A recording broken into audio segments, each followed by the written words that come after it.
Keisha Williams had perfected the art of being invisible. In Dae-Sung Lee's Miami penthouse, 30 floors above the glittering chaos of South Beach, she moved like a ghost, dusting marble sculptures worth more than her yearly salary, polishing floors that reflected the city's neon glow, straightening silk pillows that would never hold an imprint because the man who owned this palace rarely slept. She'd worked here for 6 months. He'd looked at her, maybe twice. That was fine. Better than fine. Invisible meant safe. Invisible meant she could do her job, both jobs, without complications. The legitimate one, keeping this 10,000 square foot monument to wealth spotless. The real one, gathering evidence that would bring down Miami's most dangerous Korean crime syndicate. FBI Special Agent Rodriguez had recruited her 8 months ago. "We need someone on the inside," he'd said. "Someone he'll never suspect." A black woman from Liberty City, working as domestic help. She was perfect. Invisible. But tonight, as she arranged orchids in the dining room where Dae-Sung would host rival family heads, Keisha's hands trembled, because she'd just seen something that changed everything. Something that meant her cover, her mission, her carefully constructed invisibility was about to shatter. Someone was trying to kill him. The poison glinted in the kitchen's recessed lighting, barely visible crystals dissolved into the gochujang sauce that would accompany tonight's galbi. Keisha's pulse hammered as she stood frozen in the doorway watching the chef's assistant, a thin Korean man named Min, stir the contaminated sauce with steady hands. He didn't know she was there. The kitchen staff never noticed her. Nobody did. Min poured the sauce into an ornate ceramic bowl, the same bowl she'd seen Dae-Sung eat from 100 times. Her mind raced. She should leave. Report this to Rodriguez. Let the plan unfold. Dae-Sung Lee was a criminal, the man whose organization she'd infiltrated. His death would accomplish what months of investigation hadn't, but her feet wouldn't move. She thought of the way he'd looked 3 nights ago when he'd returned at dawn, shoulders slumped with exhaustion most people never saw. How he'd paused in his study doorway, startled to find her dusting his bookshelves at 5 a.m. For one unguarded moment, his expression had softened. "You're always here," he'd said quietly. Not accusatory, almost grateful. "Someone should be," she'd replied before catching herself. His dark eyes had held hers for 3 heartbeats. Then his mask slipped back into place, and he'd walked past her as if she didn't exist. But she'd seen it. That flicker of lonely humanity beneath the ruthless exterior. Min exited through the service entrance, and Keisha forced herself to breathe. She had maybe 10 minutes before the dinner service began, before Dae-Sung and his guests sat down to a meal that would kill them all. "Do your job," her training screamed. "This is what you wanted. Evidence. Justice." But her hands were already moving, dumping the poisoned sauce down the disposal, her heart threatening to crack her ribs. She grabbed fresh ingredients, her fingers flying as she recreated the sauce from memory. She'd watched the kitchen staff prepare Korean dishes dozens of times, absorbing everything while pretending to clean. She'd just finished transferring the new sauce into the ceramic bowl when footsteps echoed in the hallway. Keisha's blood turned to ice. Dae-Sung Lee entered the kitchen, and the air itself seemed to shift in response to his presence.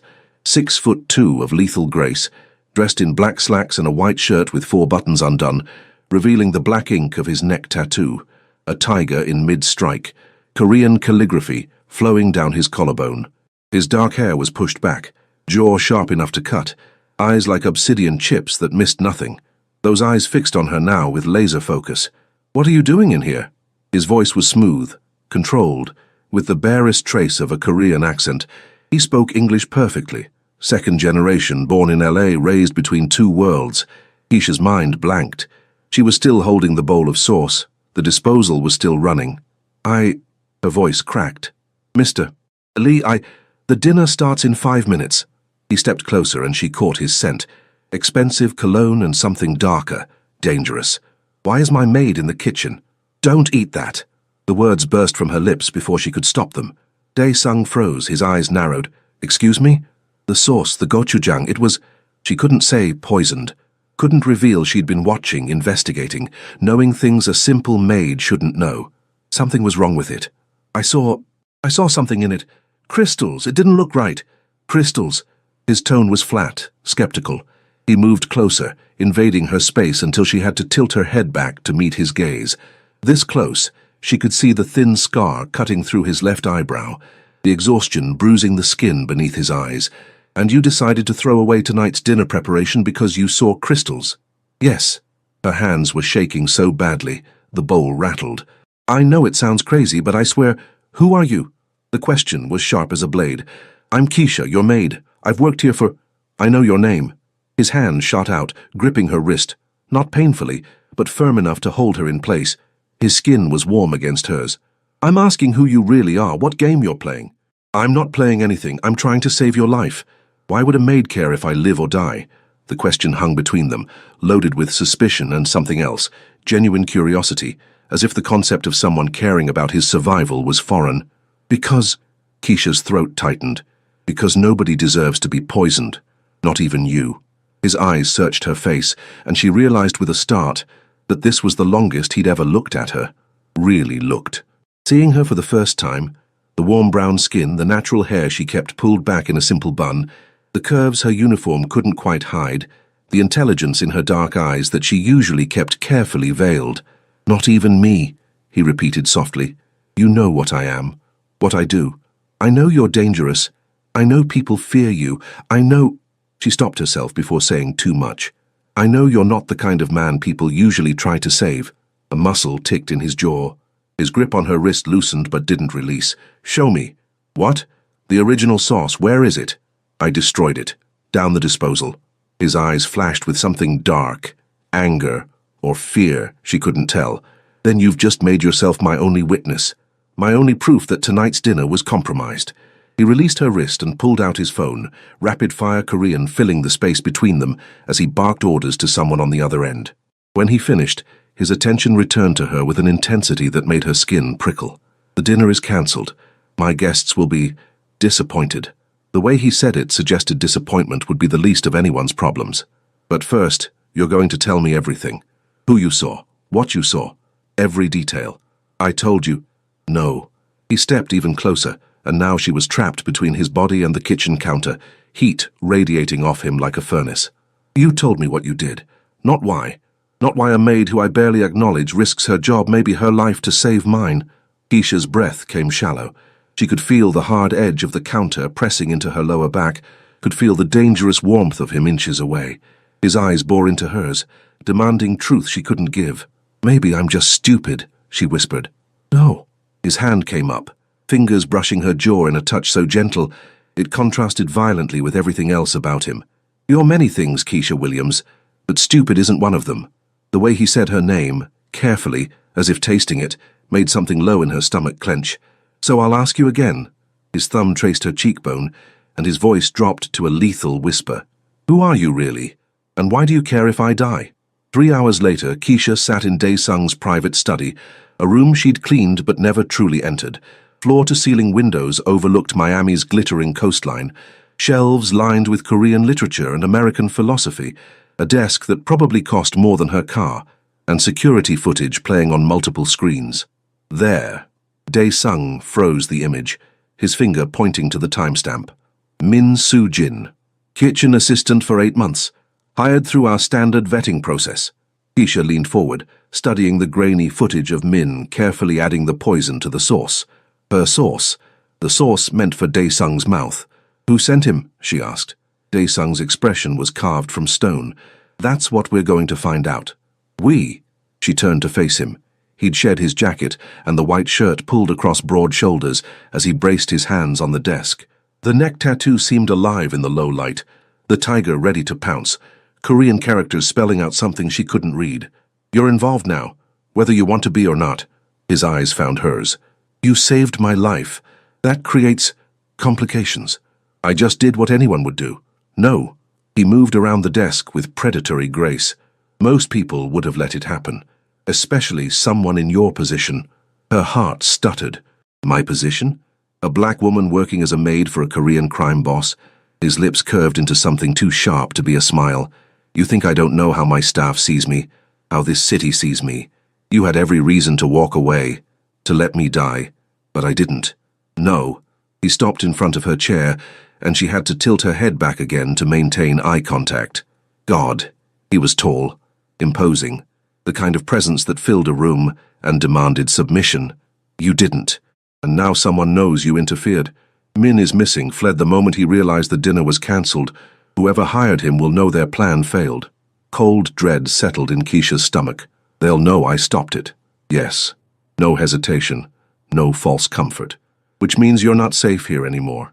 Not in your apartment in Liberty City. Not anywhere in Miami. You can't know that. I know exactly that. His voice hardened. I've survived in this business for 10 years because I understand how it works. Witnesses disappear. Loose ends get tied up. You became a loose end the moment you threw that sauce away. Keisha's hands clenched in her lap. This was spiraling beyond her control. Rodriguez needed to know about this. She needed to contact her handler, explain the situation, extract herself before... You'll stay here. Her head snapped up. What? In the penthouse, under my protection. Dae-sung's tone brooked no argument. 24-hour security. No one gets in or out without my knowledge. I can't just move into your home. You can, and you will. He crouched in front of her chair, bringing them eye to eye, and the sudden proximity stole her breath. Listen to me very carefully, Keisha. The people who tried to kill me tonight don't play games. They don't leave witnesses. If they sent Min, they're serious, organized. Probably one of the rival families trying to move on my territory during the summit. The summit? 5 major Korean syndicates meeting in Miami to negotiate territory and trade routes. It's why tonight's dinner was so important, showing strength, unity.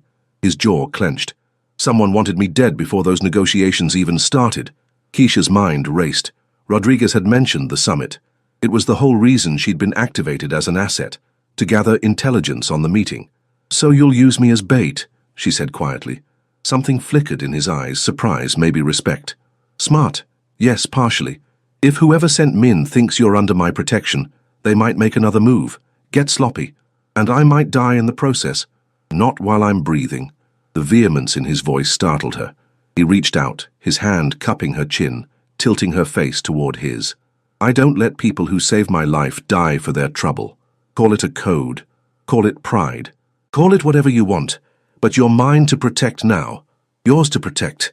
The words sent heat spiraling through her despite every rational thought screaming this was wrong. She was FBI. He was a criminal. This wasn't protection, it was captivity dressed in expensive silk. But his touch was so gentle.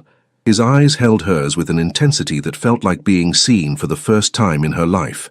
What if I refuse? She whispered. Then you'll die within 48 hours, and I'll have failed the only person who gave a damn whether I lived or not. His thumb brushed her lower lip, and electricity crackled along her nerves. Don't make me fail you, Keisha. She should say no. Should contact Rodriguez immediately. Should remember every reason why this man was the enemy. Instead, she heard herself whisper, how long? Until we find who sent Min. Until the summit concludes. Until you're safe. His hand dropped from her face, but the warmth lingered. 1 week, maybe 2. 2 weeks trapped in a penthouse with Miami's most dangerous man. 2 weeks pretending to be a helpless maid when she was actually an FBI plant. 2 weeks lying to someone who'd just promised to protect her with his life. This was a disaster. This was perfect for her mission. This was going to destroy her. Okay, she breathed. 1 week. Dae-sung stood, and the loss of his proximity felt like cold water. I'll have your things brought from your apartment. You'll stay in the East Wing, your own room, your own space. But you don't leave without security. You don't make calls without my knowledge. You trust no one except me. And if I need to, if I have family to contact. His eyes narrowed slightly. Family? A cousin? In Liberty City? She'll worry if I disappear. It was a lie. A necessary one. She needed to contact Rodriguez, and soon. Give me the number. I'll have someone notify her that you're safe. Working extended hours, nothing specific. Of course he wouldn't let her make the call herself. He wasn't stupid. Okay, she said again, feeling the walls closing in. Dae-sung moved to the windows, his silhouette stark against Miami's neon glow. You asked me earlier what my tattoo means. Keisha blinked at the subject change. I didn't. You looked at it. In the kitchen. He turned slightly, and she could see the black ink coiling down his neck. It's a tiger. Korean traditional style. The characters say survive or die. My father had me get it when I was 16, when I took my first life. The admission hung heavy in the air. Why are you telling me this? Her voice came out smaller than she intended. Because you saved a monster tonight, Keisha. His eyes found hers across the room. And monsters don't forget their debts. Keisha's new room was larger than her entire Liberty City apartment. Silk sheets in deep emerald, a bathroom with heated floors and a rainfall shower, windows overlooking Biscayne Bay where yachts bobbed like toys in dark water, luxury that should have felt like a dream. Instead, it felt like a gilded cage. She waited until 2 a.m. before attempting to contact Rodriguez. The burner phone was hidden in her bra. The only place she'd gambled Dae-sung's security wouldn't search. But when she pulled it out, her hands shaking, the screen showed zero signal. Looking for this. Keisha spun around so fast she nearly dropped the phone. Dae-sung stood in her doorway, no knock, no warning, dressed in black pajama pants and nothing else. The tiger tattoo sprawled across his throat and collarbone, and in the dim light more ink was visible. Korean characters cascading down his ribs, a dragon coiling around his left bicep. Her mouth went dry. I can explain. The penthouse has signal jammers. He moved into the room with that unnerving grace, and suddenly the space felt much smaller. Active after midnight security protocol. His eyes fixed on the phone in her hand. Who are you calling? My cousin. I told you. At 2 a.m.? Try again. He was closer now, close enough that she could see the exhaustion carving lines around his eyes, the tension in his shoulders. I've been in this business long enough to recognize a burner phone, Keisha. So I'll ask you one more time and I suggest you tell me the truth. Who were you calling? Her mind raced through a dozen lies, a dozen explanations, but his eyes held hers with an intensity that made deception feel impossible. Someone who needs to know I'm safe, she finally said. Half-truth, the best she could manage. A boyfriend? The question surprised her. No. Then who? He reached out, and she expected him to grab the phone. Instead, his fingers circled her wrist, that same gentle but firm grip from the kitchen. Who has you so scared that you're trying to contact them in the middle of the night? I'm not scared. You're terrified. His free hand came up, fingers tilting her chin toward him. Your pulse is racing, your pupils are dilated. You're either terrified or... He stopped, eyes widening slightly. Or aroused. Heat flooded her face. I'm not... Which is it, Keisha? His voice dropped to a rough whisper.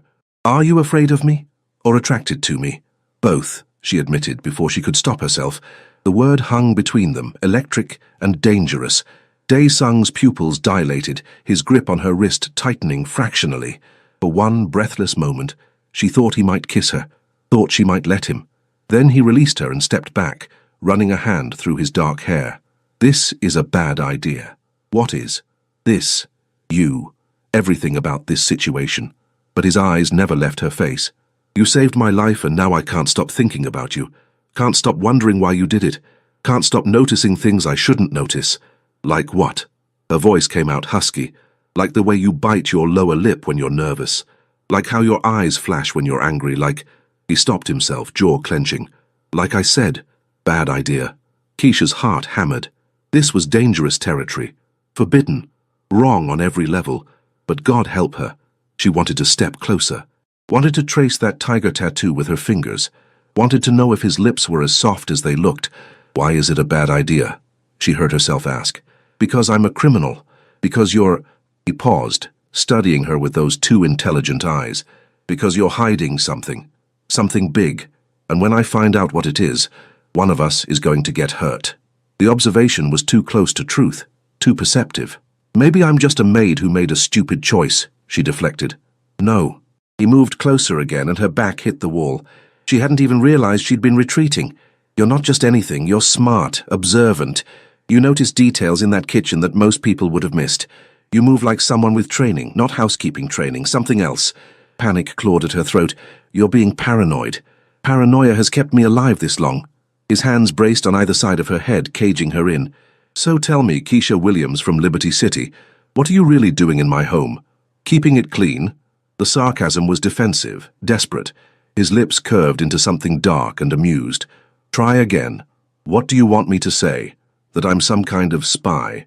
Some undercover agent? The words were meant as mockery, but his expression shifted. Just a flicker, but she saw it. Are you? Of course not. The lie tasted bitter. I'm exactly what I appear to be. A woman trying to survive in a city that chews people up and spits them out. You offered me a job, I took it. That's the whole story. I don't believe you. Then don't keep me here. She met his gaze defiantly. Let me go. Release me from your protection or your captivity or whatever you want to call this. No, the word was absolute. Because even if you're lying, especially if you're lying, someone still tried to kill me tonight, and you're still the only witness. Which means you're staying right here until I figure out what the hell is going on. So I'm a prisoner. You're protected. His face was inches from hers now, and she could feel his breath against her lips. There's a difference. Feels the same from where I'm standing. Does it? His hand came up, fingers tracing the line of her jaw down her throat, feather-light and devastating. Because from where I'm standing, you're not trying very hard to get away. He was right. She was pressed against the wall, trapped by his body, and she wasn't pushing him away, wasn't screaming, wasn't doing any of the things a smart woman would do. Instead, she was leaning into his touch, tilting her head to give him better access, letting her eyes flutter closed as his fingers traced patterns on her skin. "This is wrong," she whispered. "I know." His lips brushed her temple. "Feather-light. Doesn't change the fact that I want you." The admission sent shockwaves through her system. "Dae-sung, say it again." "What?" "My name." His forehead pressed against hers. "You've never said it before. Say it again." "Dae-sung." It came out like a prayer, like a curse. His control cracked.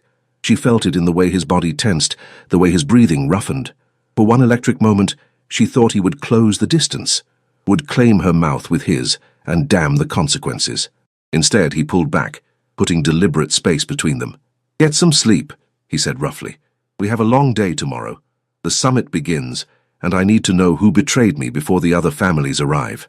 "And me?" Her voice shook. "What happens to me?" His eyes burned into hers with an intensity that made her knees weak. "You stay close, you stay safe, and you figure out whether you're going to keep lying to me or start telling the truth." He left without another word, and Keisha slid down the wall, her legs unable to support her weight anymore. She was in so much trouble. The summit began at sunset in Dae-sung's penthouse ballroom, a space Keisha had cleaned but never seen in use. Now it glittered with dangerous elegance, crystal chandeliers casting prismatic light, tables laden with Korean delicacies, kimchi, bulgogi, japchae, soju bottles chilling in silver buckets, and men in expensive suits who carried death in their eyes. 5 families, 5 territories across the United States, all converging in Miami to discuss expansion, profits, and the future of Korean organized crime in America. Keisha watched from the service hallway, dressed in a simple black dress that Dae-sung's assistant had provided. "You'll serve tonight," he'd told her that morning. "Stay visible. Stay close to me. If whoever sent Min is here, I want them to see that you're under my protection." Bait. He was using her as bait. Rodriguez would be thrilled if he knew. The FBI had been trying to get someone inside this summit for months, but Rodriguez didn't know she was about to walk into a room full of killers with a target painted on her back. "Nervous?" She startled. Dae-sung appeared beside her, devastating in a charcoal suit with that white shirt underneath, 4 buttons undone as always, the tiger tattoo a bold statement of power and danger. His hair was styled back, showing the sharp angles of his face, the scar through his eyebrow that somehow made him more beautiful. "Should I be?" she asked. "Yes." No hesitation. His hand found the small of her back, warm through the thin fabric of her dress. "These men are predators. They'll smell your fear. Don't give them the satisfaction." "Easy for you to say. You're one of them." His eyes cut to her, dark and unreadable. "Am I?" Before she could answer, he guided her into the ballroom. Every head turned. Conversation died. The weight of multiple gazes settled on her like physical pressure. She was the only black woman in a room full of Korean men and their carefully selected associates. The only unknown element. The only one who didn't belong. "Gentlemen," Dae-sung's voice carried authority and barely concealed threat. "Let me introduce Keisha Williams. She saved my life last night when someone attempted to poison my dinner. She's under my protection now. Anyone who touches her answers to me." The pronouncement was clear, possessive, a line drawn in blood and silk. An older man stepped forward, silver hair, expensive watch, eyes like chips of ice. "Dae-sung, always so dramatic. We heard about the incident. Unfortunate." "Unfortunate?" Dae-sung's hand tightened on Keisha's back. "Someone tried to kill me in my own home, Chairman Park. I'd call that more than unfortunate." Chairman Park's gaze slid to Keisha, assessing and dismissive. "And you trust this woman? A stranger? How do you know she wasn't part of the plan? Because if she was, I'd be dead." Dae-sung's voice was blade sharp.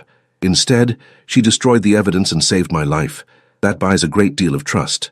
Or makes her a convenient scapegoat when the real assassin strikes again. Another man spoke, younger, arrogant, with a scar bisecting his left cheek. Maybe she's playing you, Dae-sung, using your attraction against you. The implication hung heavy. Keisha felt Dae-sung's body coil with tension beside her. Are you suggesting I can't distinguish between strategy and seduction, Min-jun? His tone could freeze flames.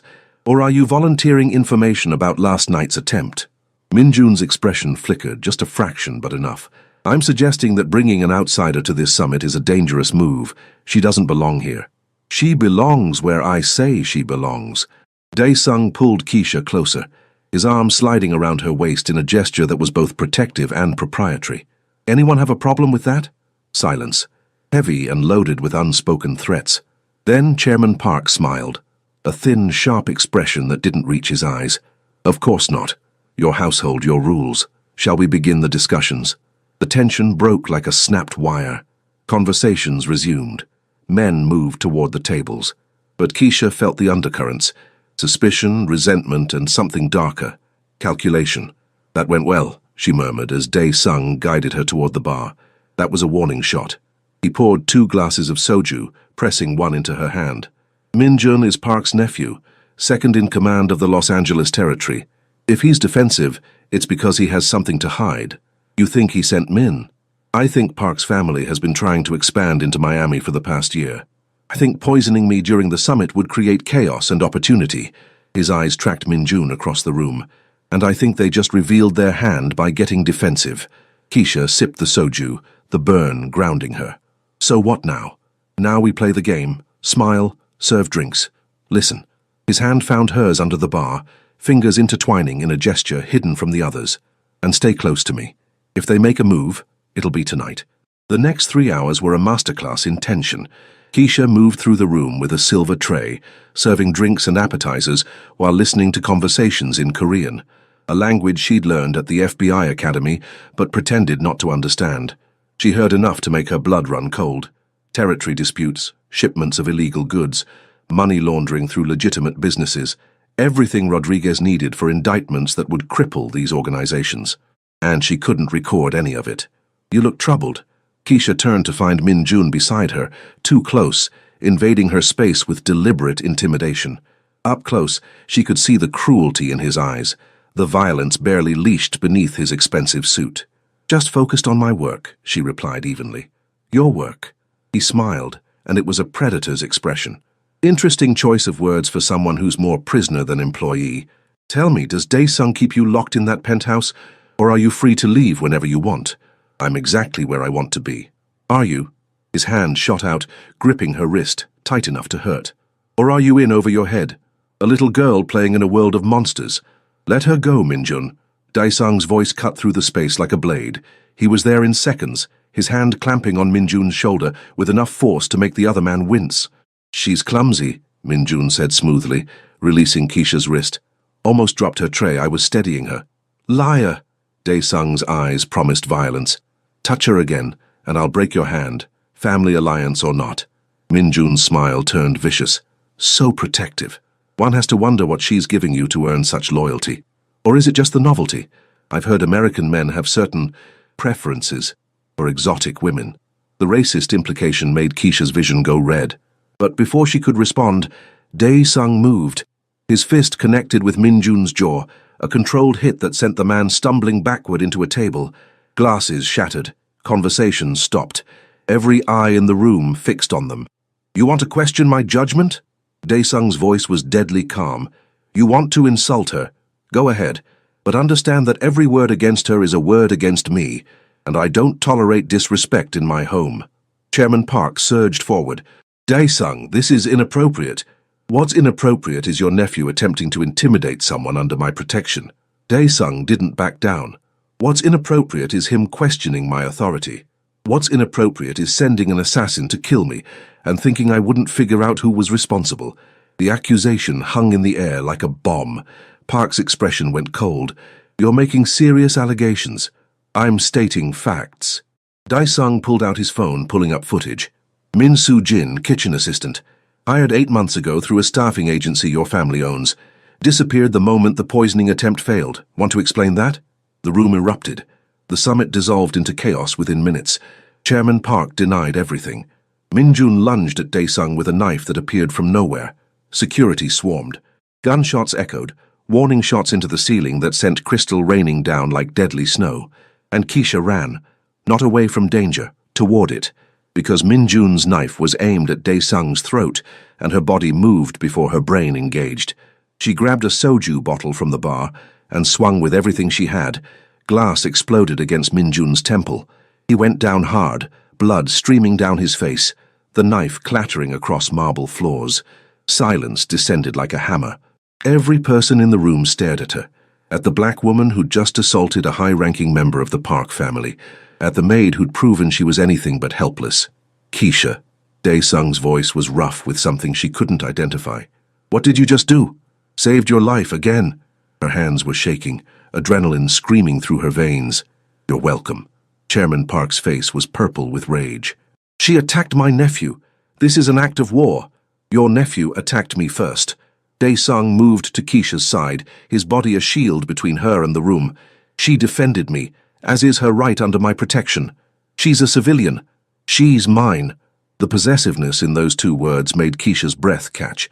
And if you have a problem with how I run my territory, Park, then we can settle this right now. You, me, and the question of who tried to poison me in my own home. The standoff stretched. Security forces on both sides armed and ready. The other three family heads watching with calculating eyes, trying to determine which side to support. Then a new voice cut through the tension. Perhaps we should all take a breath. A woman emerged from the shadows, tall, elegant, dressed in a white suit that screamed power and money. Korean, probably mid-40s, with eyes that missed nothing. Chairwoman Choi. Dae-sung inclined his head respectfully. I wasn't aware you were attending tonight. I arrived late, just in time to witness this spectacle. Her gaze swept the room, landing on Keisha with interest. The girl who saved Dae-sung Lee. Twice now, I hear. Woman, Keisha corrected before she could stop herself. I'm a woman, not a girl. Chairwoman Choi's eyebrows rose, then she smiled, genuine amusement lighting her face. My apologies, the woman who saved our host. Tell me, do you make a habit of inserting yourself into situations that could get you killed, only when the alternative is watching someone die? Interesting. Choi's attention shifted to Park. Chairman, your nephew pulled a weapon in Dae-sung's home during a peace summit. That alone is grounds for sanction. Add the evidence of your family's involvement in the poisoning attempt, and you're looking at exclusion from the alliance. Park's face went white. You can't. I can. I speak for the San Francisco territory, which carries considerable weight in this alliance. Her voice was silk over steel. Dae-sung has evidence.